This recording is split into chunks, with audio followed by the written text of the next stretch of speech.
Okay, hi. I'm David Woodhead. I'm here to present my final presentation for my 10-minute movie script called Empty Promises. Now, before I go into it, I apologise for the camera setup. I'm kind of sat on a little speaker next to my TV, which I thought you should be able to see to go through the PowerPoint presentation. My logline: Assassin's romantic chance of happiness cruelly ended by his own unknowing hand. Okay, that was my logline. Let's move on to that. Okay, so this is the outline. Basically, I don't expect you to read that. I don't know if you can, but in a nutshell, a former British Special Forces soldier turned assassin meets an American girl, falls in love with her. It's very much head over heels, very quick. They decide they're going to get married. She's desperate to move on from where she's at. He's always been on his own. Well, I'll go into that as we go through the characters anyway. And he needs to leave his employment, basically. It's not an easy profession to leave. He needs to be able to leave it safely, so he's not looking over his shoulder. So he's at the mercy of his boss in that respect. And then he wants to take her away to New Zealand. Obviously, he's made a lot of money killing people, and so money's not an issue, but he needs that freedom so that he can move on, basically. So there's a few moving parts all need to come together in order for them to get what they want out of this. So I'll move on. Okay, I did a quick list of the main characters. Daniel Higgs is the ex-Special Forces guy. Our main character, his love interest, is Julia Miller, school teacher. His best friend is Mark Blondin, who's also an ex-Special Forces person. It was him that got him into the assassin business. Richard Johnson. Now this is key, okay? Richard Johnson is Julia Miller's twin brother.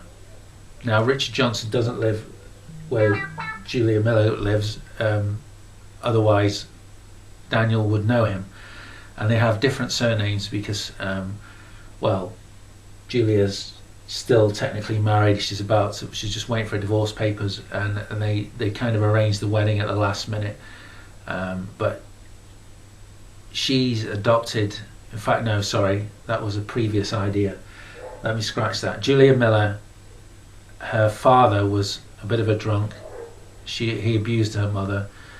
So the two twins, when they were only 14, their dad buggered off and they never saw him again. Julia decided that she would take her mother's maiden name because she didn't want to have anything to do with her father at all, and she didn't want his name.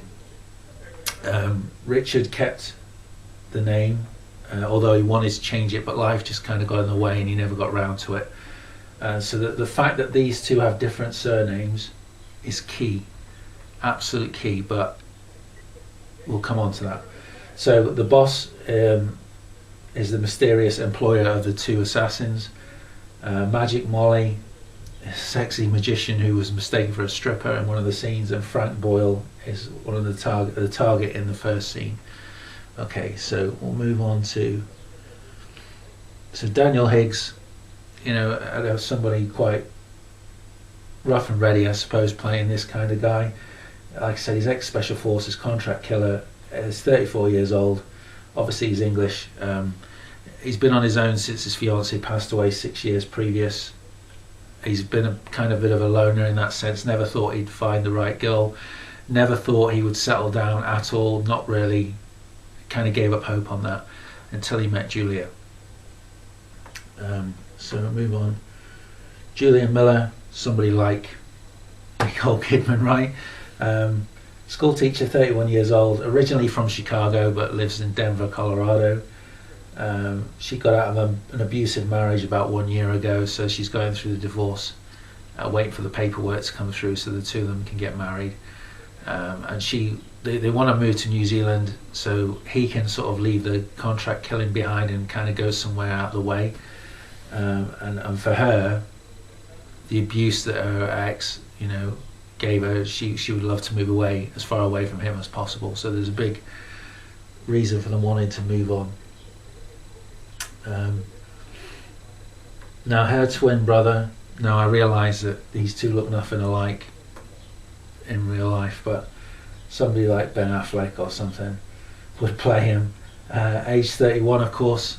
He's a weapons engineer, obviously also from Chicago, now lives in Arizona, so it's another key factor that they don't live in the same place. Otherwise, Daniel would have met him by now, and Daniel hasn't met this guy, and that's key. And you'll see why shortly. Now, it's been rumoured, not by his sister doesn't know, but basically it's been rumoured that he's a weapons engineer developing new weapons for the American government or somebody like that, and he has kind of been telling people secrets who he shouldn't be, basically, so he's upset a few people. So that's her twin brother. Now, scene 1. I've called it the Milkshake Man. The location is a diner in Dallas. Now, Frank Boyle, who's one of the characters, is basically the target. And Daniel has slipped into the diner and somehow disguised himself as a worker. He serves Frank Boyle because he knows he comes in every Friday on his way home, and he treats himself to a strawberry milkshake because he loves their strawberry milkshake. Silly little thing, but he does it religiously every Friday about the same sort of time. So Frank knows this. He's done his homework. He knows he's going to be there. He serves him. He asks him about the regular guy. He says, he's off sick. Serves him, slips some poison in his milkshake, gives him the shake. He goes out, obviously, into the car park, drinking it on his way to his car, sits in his car. The next thing you'd see is the milkshake hitting the leather seats, and the milkshake spills all over the seats, and he's slumped, and the camera will pan round, I'd imagine, and he'd be slumped over the driving seat. Then the camera would go to Daniel leaving through the back door, taking off like a sticky mustache and goatee or whatever, wrapping it in his work apron and dropping it in the bin as he walks off into the sunset. Cool as you like. This is an important scene because it's the first scene, so obviously it needs to be quite slick, quite professional. He's got to look like he's really smooth, knows what he's doing. He's confident, this guy. He doesn't even have to check that he's dead. He knows it. He drops his stuff off, walks off into the sunset without care in the world. It's got to look like he's smooth and professional. So that's quite an important scene. Now, scene 2. Now, there's only 2 scenes in this 10-minute movie. 10 minutes is not a lot to get your point across. So this makes this an important scene because there's only 2 scenes with Julia and Daniel together as a couple. Now, it's so important that these two gel on screen, if you know what I mean. They have to be believable in the fact that they love each other, and I mean really love each other. I'm talking like Romeo and Juliet kind of thing. I'm talking like he can't friggin' breathe if she's not in his life, you know, and that has to come across. It's so important because it leads up to the final thing at the end. If this isn't believable throughout the film, then it's just going to make the end a waste, and you'll see why. Scene 2, dinner for 2, locations Julia's apartment in Denver, characters Daniel and Julia. Daniel basically returns home to find Julia waiting for him. They talk about dinner. They're very romantic, they're very flirty. The way they speak to each other and what the things that Daniel says, he opens up to her, and she's the only person he's ever done it to, and he speaks from his heart. And I hope I've written it in a way that comes across that way, and the fact that it's seen that he really loves this girl. Okay, that is so important. And then the scene's interrupted at the end with Daniel's phone going off, and it's the boss who he needs to arrange to see to try and tell him that he wants to finish the job, wants to finish working for him. So he has to take the call, and he leaves the room. That's scene 2.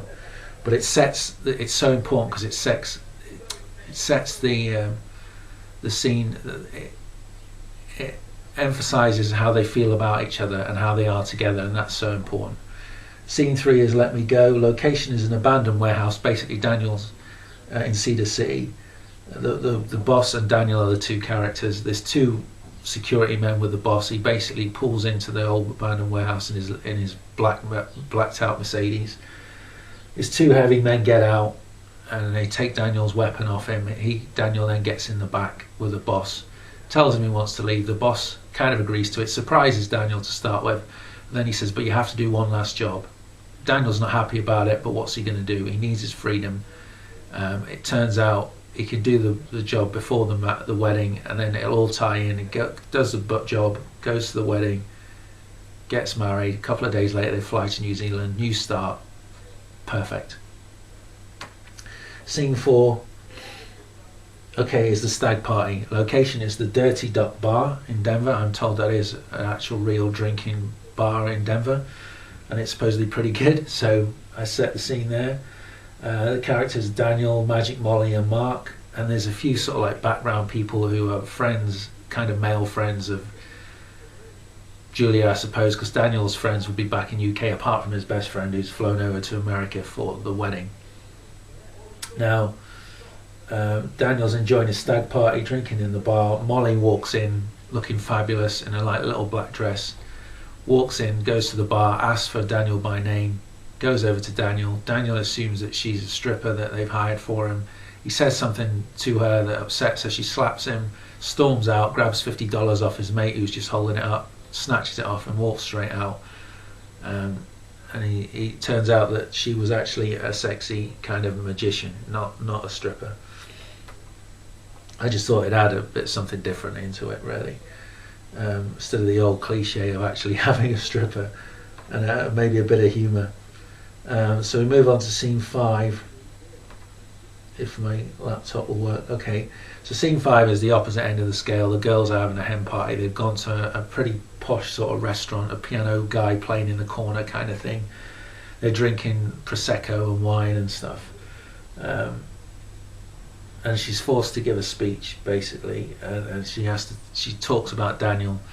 Now the importance of this scene is she's away from him, but she tells people how she feels about him, and it reinforces so that the audience get a feel. I've only got 10 minutes to get this in, so it's so important that she loses herself in her speech. I've written a speech that I hope will come across in a way that she really thinks the world of this person, and they suddenly realise, okay, they're a bit worried it's all moving too fast, but now they're reassured that she really wants this person and he's really right for her.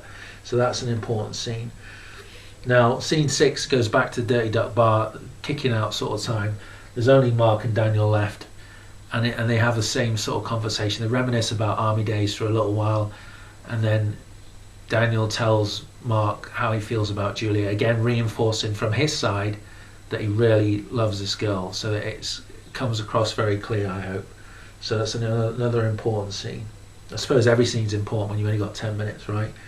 So the goodbye scene, scene 7. Basically the alarm goes off. Julia rolls over, wakes up, goes to turn the alarm off. Daniel's already in the shower. Now this is a day before the wedding. Daniel's got to go off to do his last job. Okay. Julia thinks he's going off to do his last business meeting and hand over in his role to the new guy who's taking over from him in the business, but that's not really what's happening. So Mark comes to pick him up, but before he goes, there's like a kind of touching goodbye, really. It's like a moment where Julia asks him how he loves her, and he tells her straight, basically, and it's got to be, again, the actors have got to be so on it. It's got to be really realistic, and I've used this clip from Pirates of the Caribbean.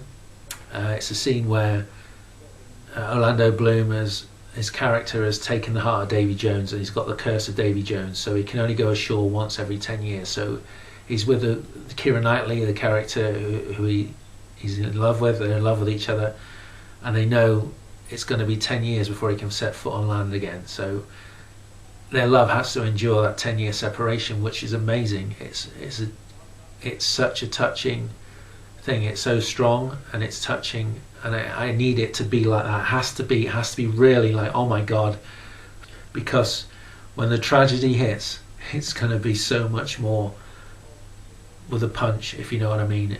If these two aren't believable, if it's just a casual, oh yeah, I like him, I like her, then the ending is not going to be as sharp and as good. So I'll play this scene. It's always belonged to you.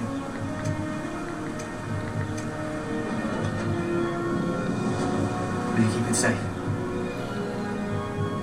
Yes. Yes.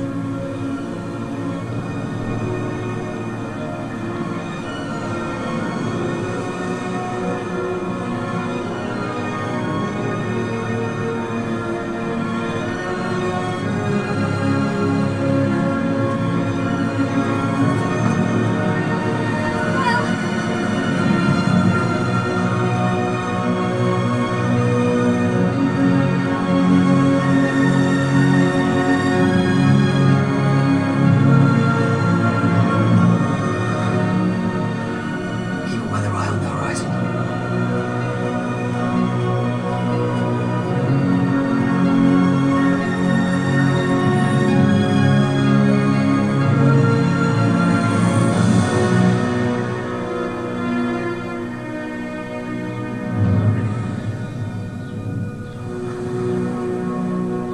That kind of goodbye, obviously not on a beach, not with the fact that he's going off to sea for 10 years, but that kind of, that love, that connection they have between each other is the kind of thing that's key.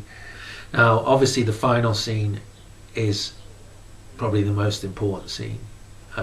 So the target that he has to kill turns out to be Julia's twin brother. He assassinates the guy while he stood cooking at the kitchen. He turns to walk out and he spots a photo, a family photo on the side, on the table, on his way out in the hallway, and he notices Julia's in the photo. And he thinks, what? How is she? He picks the photo up, he looks at it, it's probably made a pause where you can almost see his brain working it out, and then he looks down and there's an answering machine because next to the pictures, and he sees there's a couple of missed messages, so he presses play out of curiosity, and the voice he hears on the first message is Julia's, and it basically says something like, "Hi bro, hope you're going to make it to the wedding, and don't forget it's mum's birthday next month, so we need to organise something for her." And just to compound things even more, his phone vibrates in his pocket. He takes it out, he turns it over, and the caller ID says Julia. And that's where it ends.